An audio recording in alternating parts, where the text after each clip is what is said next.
Salut, c'est Rado. Voilà ma vidéo de mise à jour pour l'indice parisien. La séance d'aujourd'hui est très encourageante puisqu'elle marque finalement la cassure d'une résistance très importante qui est celle des 3860. Et à l'issue d'une journée très positive, eh bien, nous venons casser en séance et en clôture cette résistance symbolique qui correspondait également au haut intermédiaire d'avril 2010. Donc on revient sur des niveaux qui n'étaient pas encore qui n'était pas revenu depuis avril.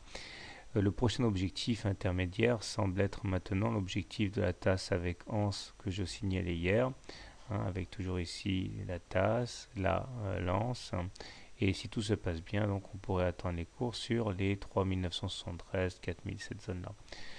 Nous avons également maintenant clairement quitté la zone déterminée par les deux obliques noirs ici, qui avaient retenu les cours quand même pendant près d'une semaine. Donc aujourd'hui, c'est sans ambiguïté que l'on passe à la hausse cette zone. Nous sommes toujours en course également pour jouer le drapeau ici, avec pour objectif également un retour vers les 4000. Donc on a pas mal de repères graphiques qui convergent dans la même direction, que ce soit le haut du canal rose, le drapeau, la tasse à séquence, etc. Nous voyons également qu'au niveau des indicateurs techniques, on est très bien orienté avec un MACD super à son signal est croissant. Stochastique également est croissant, zone de surachat et momentum qui est situé sur des niveaux très hauts. La présence des indicateurs ici qui présentent des divergences baissières peuvent être inquiétantes, mais il faut dire aussi que lorsque l'on part sur des mouvements euphoriques, eh bien ça se fait généralement avec un cumul de divergences. Donc on peut tout à fait envisager que nous soyons en train de vivre les prémices d'une envolée sur le CAC. Alors, comment justement trader le CAC demain? Eh bien, je dirais que si vous êtes haussier, deux solutions, un petit peu comme d'habitude.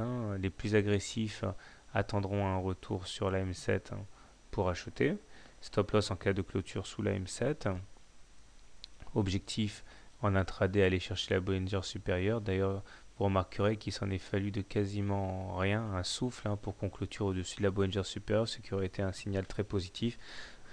Malheureusement, si la Bollinger supérieure a été cassée en séance, ça ne l'a pas été en clôture. Maintenant, il y a autre chose pour ceux qui sont plus placides. Vous pouvez acheter sur les niveaux actuels avec pour objectif donc aller chercher le haut du canal rose, etc. Maintenant, si vous êtes vraiment timoré ou prudent, vous attendez un retour plutôt sur la M20 pour acheter. Les baissiers, quant à eux, ont des solutions qui sont un peu plus inconfortables. La première, c'est de shorter en cas d'enfoncement de la Bollinger supérieure, en espérant que, comme aujourd'hui, on clôture finalement à l'intérieur des Bollinger. C'est un trade qui est très dangereux, car complètement contre-tendance, mais qui peut se révéler très rémunérateur. Maintenant, l'autre solution, c'est d'attendre que l'on aille se frotter à la zone de l'objectif, de la tasse avec anse, vers la zone des 3000, 3950, 4000. Et en cas de refus de passer l'obstacle en séance et en clôture, initier un short. De toute manière, ces deux trades sont pour l'instant contre-tendance. Voilà, donc personnellement, demain, comme aujourd'hui, comme hier, etc., depuis pas mal de temps maintenant, je privilégie plutôt les achats sur support plutôt que les ventes de résistance.